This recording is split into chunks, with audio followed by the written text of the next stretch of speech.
Channel को subscribe, like और share करें। नोटिफिकेशन पाने के लिए बेल आइकन। पहले तो यहाँ आए समस्त पत्रकार बंधुओं को हृदय के गहराइयों से बहुत बहुत धन्यवाद और साधुवाद देते हैं कि आप लोगों का जन समर्थन पूरे देवरिया जनपद में रामपुर कारखाना विशेष मिल रहा है। इसके लिए बहुत बहुत धन्यवाद आप सभी पत्रकार बंधुओं का।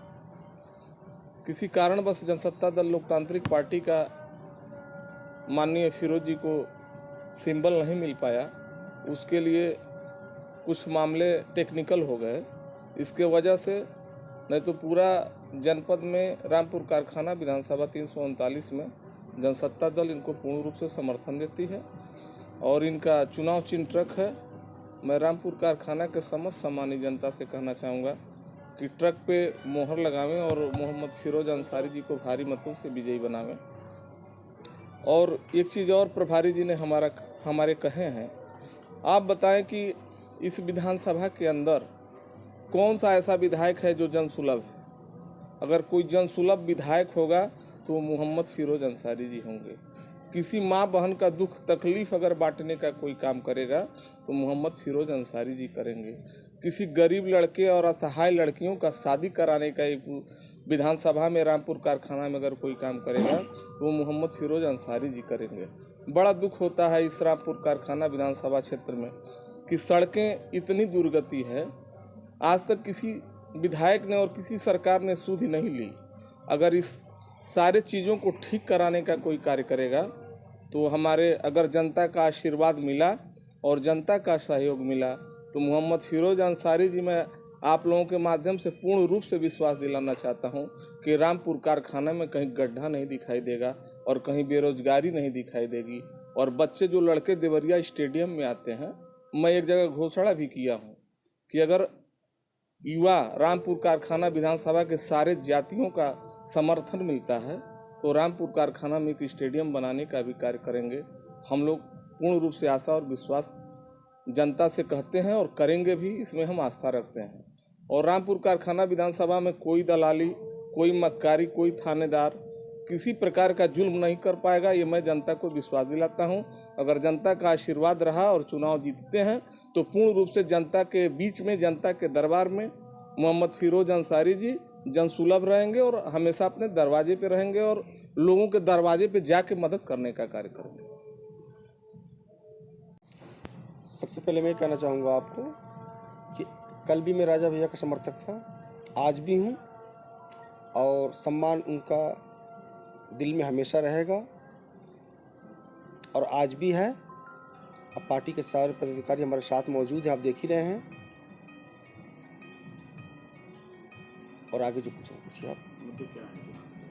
मुद्दे सबसे पहले तो हमारा जो नौजवानों को जो बेरोजगारी है उस पर है और हमारे यहाँ की जो सड़कें जो जर्जर हो चुकी हैं और हमारे जिलाध्यक्ष जी ने कहा कि स्टेडियम युवाओं के लिए बहुत दिक्कत हो रही है। स्टेडियम का सबसे पहला प्रस्ताव में रखूँगा सदन में जाके। रोजगार के दृष्टि से क्या आप तो देख ही रहे हैं सरकार में कितनी बेरोजगारी है। रोजगारों की दृष्टि से मैं ऐसा है कि नौजवान जो पढ़ लिख के हमारे बेकार हो रहे हैं, सदन में जाके इसका मैं मुद्दा उठाऊंगा। अब कोई भी मैं अपने तरफ से प्रयास करूंगा कि हमारे जो भी नौजवान यहाँ पढ़ लिख के जो बेरोजगार हो चुके हैं उनको रोजगार दिलाने में काम करूँगा। इस तरह का रोजगार दिलाएंगे आप रामपुर कारखाना के अंदर? देखिए, सबसे पहले तो जिस गवर्नमेंट की तरफ से जो निकलती है वैकेंसियाँ उसमें पारदर्शिता होनी चाहिए। और जो कहने में मतलब जो बेरोजगारी का मतलब ये होता है कि जो रोजगार दिलाने का मतलब ये होता है कि कुछ उनका एक बिजनेस होना चाहिए जो बैंक के माध्यम से लोगों को मिलता है, वो मिल नहीं पाता है। वो मैं प्रयास करूंगा कि छोटे मोटे अपना रोजगार करके अपना काम चलाएं। आपके सामने बड़ी बड़ी पार्टियां बड़े बड़े दावे कर रही हैं, कैसे उनको सॉल्व करेंगे, कैसे उनका फाइट करेंगे चुनाव में?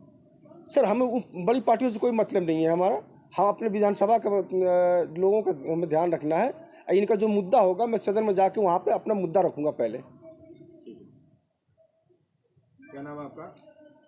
फिरोज अंसारी।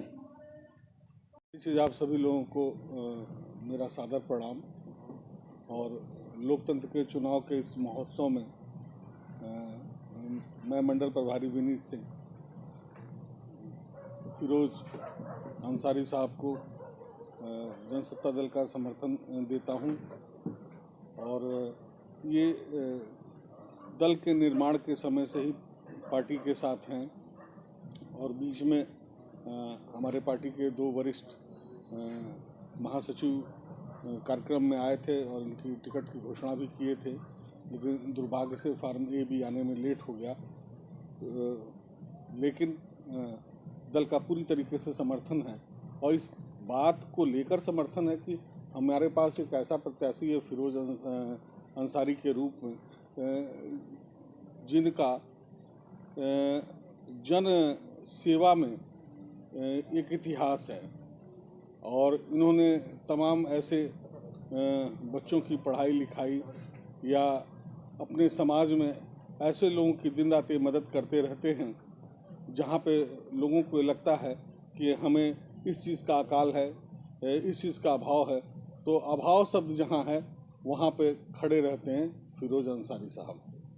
और एक अंदर अंदर एक बहुत ही तेज़ हवा रामपुर कारखाना में चल रही है कि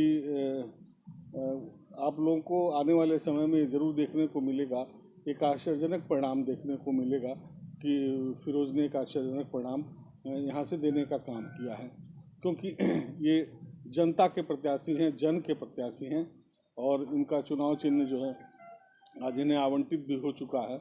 और इलेक्शन में जिस दिन वोटिंग पड़ेगा उस दिन, अभी मैं जब आप भी इनके घर पे आवास पे आए हैं तो आपको यहाँ पे इनके आवास पे आने पे पता चला होगा कि देखने में लगा होगा कि यहाँ पे समाजवादी पार्टी हो, चाहे भारतीय जनता पार्टी हो, चाहे एक समय कांग्रेस की सरकार हो, चाहे एक समय बसपा की सरकार, सभी सरकारें यहाँ से गुजरी हैं, लेकिन आने पे लगता है कि हम मोहनजोदड़ो में जा रहे हैं।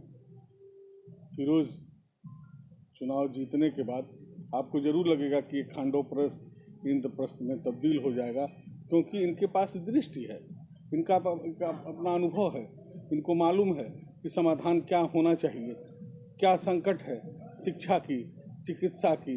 ये बेहतरीन से बेहतरीन रामपुर कारखाना में चिकित्सा, शिक्षा, सड़क को देने का काम करेंगे, क्योंकि राजनीति में जो सबसे महत्वपूर्ण चीज़ है कि जब तक आपके पास दृष्टि नहीं होगी तब तक विकास नहीं होगा। दृष्टि और विकास दोनों राजनीति के पहिए हैं। जब दृष्टि और विकास एक साथ चलते हैं तभी उस क्षेत्र का विकास होता है। आगे बढ़ पूछिए, बताइए।